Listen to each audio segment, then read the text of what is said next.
നമസ്കാരം. ധ്യാനത്തിൻ്റെ ഈ രണ്ടാം ഭാഗം നിങ്ങളെ തീർച്ചയായും നിരാശപ്പെടുത്തും എന്നെനിക്കറിയാം. കാരണം ഒന്നാം ഭാഗം എന്നെ തീർത്തും നിരാശപ്പെടുത്തി എന്നത് തന്നെയാണ്. ഒന്നാം ഭാഗത്തിൽ പറഞ്ഞിട്ടുള്ള ഒരു കാര്യമുണ്ടായിരുന്നു, 35ഓളം ധ്യാന രീതികൾ ഞാൻ ഇതിൽ പഠിപ്പിക്കാം എന്നുള്ളത്. ആ ഒരു നിങ്ങൾക്ക് നൽകിയ വാഗ്ദാനം ഞാൻ പിൻവലിക്കുകയാണ്. കാരണം ആ ധ്യാനത്തിൻ്റെ ഒന്നാം ഭാഗത്തിൽ ഒരുപാട് വളരെ വിലപ്പെട്ട കാര്യങ്ങൾ പറഞ്ഞിരുന്നു. അത് എൻ്റെ ധ്യാനാനുഭവങ്ങളിൽ നിന്നുണ്ടായിട്ടുള്ള നിഗമനങ്ങളാണ്. മാത്രമല്ല, എൻ്റെ ഗുരുനാഥന്മാർ പകർന്നു തന്നിട്ടുള്ള എല്ലാ അറിവുകളും ഈ 35 ഭാഗങ്ങളിലൂടെ നിങ്ങൾക്ക് പങ്കുവയ്ക്കണം എന്നാഗ്രഹിച്ചിരുന്നു. നമ്മളിവിടെ 3 ഡയമെൻഷൻ വേൾഡിൽ കാണുന്ന ഒരു ലോകമല്ല.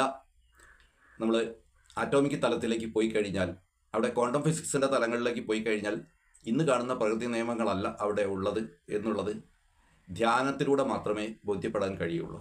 ഈ ബോധ്യപ്പെടൽ തന്നെയാണ് മഹർഷിമാരുടെ പല കണ്ടുപിടുത്തങ്ങൾക്കും അടിസ്ഥാനമായിട്ടുള്ളത്. ആ വിവരങ്ങളെല്ലാം നിങ്ങളോട് മോഡേൺ ഫിസിക്സിൻ്റെ സഹായത്തോടെ തന്നെ, അതിലുള്ള കണ്ടുപിടുത്തങ്ങളെ മുൻനിർത്തി തന്നെ നിങ്ങളോട് പങ്കുവയ്ക്കാനായിരുന്നു ഞാൻ ആഗ്രഹിച്ചിരുന്നത്. പക്ഷേ താഴെ ആ ഒരു ധ്യാനത്തിൻ്റെ എപ്പിസോഡിൽ ഒരൊറ്റ കമൻറ്റ് പോലും ഉണ്ടായില്ല എന്നുള്ളത് നിങ്ങൾക്ക് ഈ ഒരു ക്ലാസ് ആവശ്യമില്ല എന്ന് എന്നോട് പറയാതെ പറഞ്ഞതാണ് എന്ന് ഞാൻ മനസ്സിലാക്കുന്നു. അതുകൊണ്ട് പ്രേക്ഷകരുടെ അഭ്യർത്ഥന മാനിച്ച് അതിൻ്റെ രണ്ടാം ഭാഗം മുതൽ വേണ്ട എന്ന് വയ്ക്കുകയാണ്.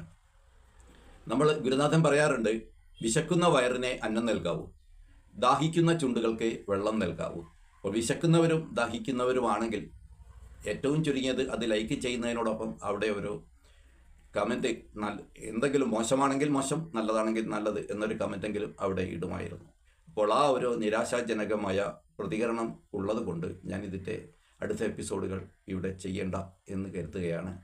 പ്രതീക്ഷിച്ചിരുന്നവർ ആരെങ്കിലും ഉണ്ടെങ്കിൽ, അങ്ങനെ ആരും ഉണ്ടാവില്ല എന്നറിയാം, എങ്കിലും അങ്ങനെ പ്രതീക്ഷിച്ച് ഇരുന്നവർ ആരെങ്കിലും ഉണ്ടായിരുന്നെങ്കിൽ അറ്റ്ലീസ്റ്റ് അതിൽ കൊടുത്തിട്ടുള്ള നമ്പറിൽ ഒന്ന് എന്നെ വിളിക്കുകയെങ്കിലും ചെയ്യുമായിരുന്നല്ലോ. അപ്പോൾ ഒന്നുകിൽ എൻ്റെ ആ വാക്കുകൾ നിങ്ങൾക്കാർക്കും ഇഷ്ടപ്പെട്ടില്ല, അല്ലെങ്കിൽ അതിൽ കഴമ്പില്ല എന്ന് തോന്നിക്കാണും. ഞാൻ എൻ്റെ അറിവിനെ പൊക്കി പറഞ്ഞതുകൊണ്ട് കാര്യമില്ലല്ലോ. എൻ്റെ അനുഭവങ്ങളാവണമെന്നില്ലല്ലോ നിങ്ങൾ അനുഭവിക്കുന്നത്. എൻ്റെ അനുഭവങ്ങൾ നിങ്ങൾ വിശ്വസിക്കണം എന്ന് നിങ്ങളോട് വാശി പിടിക്കുന്നതും ശരിയല്ലല്ലോ. അതുകൊണ്ട് ഒരു സന്യാസ മനസ്ഥിതിയിലുള്ള ഞാൻ എന്ന് പറയാറുണ്ട് ഞാൻ. അതുകൊണ്ട് നിങ്ങളോട് ഇതിൽ പരിഭവമില്ല, കോപമില്ല. നിങ്ങളാരെങ്കിലും അത് നല്ല രീതിയിൽ സ്വീകരിച്ചാൽ അതിൽ അമിതമായ സന്തോഷവും എനിക്കില്ല. ആ ഒരു ഘട്ടത്തെ ഞാൻ മറികടന്നു പോയിട്ടുണ്ട് എന്ന് വിനയപൂർവ്വം നിങ്ങളോട് പറയുകയാണ്.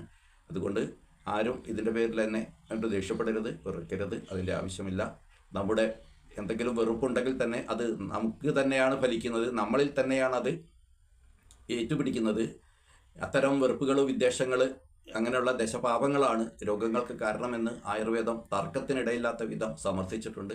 അപ്പോൾ അതുകൊണ്ട് ഇതിൻ്റെ പേരിൽ ആരെങ്കിലും പുച്ഛിക്കുന്നുണ്ടെങ്കിൽ നിങ്ങൾക്ക് തന്നെ ദോഷം, ആരെങ്കിലും അമിതമായി സന്തോഷിക്കുന്നുണ്ടെങ്കിൽ അവിടെയും നിങ്ങൾക്ക് തന്നെയാണ് ദോഷം എന്ന് മാത്രം പറഞ്ഞുകൊണ്ട് എൻ്റെ ഈ അപരാധം പൊറുക്കണമെന്ന് പറഞ്ഞ് ധ്യാനത്തിൻ്റെ ആ എപ്പിസോഡ് ഇവിടെ അവസാനിപ്പിക്കുകയാണ്. നന്ദി, നമസ്കാരം.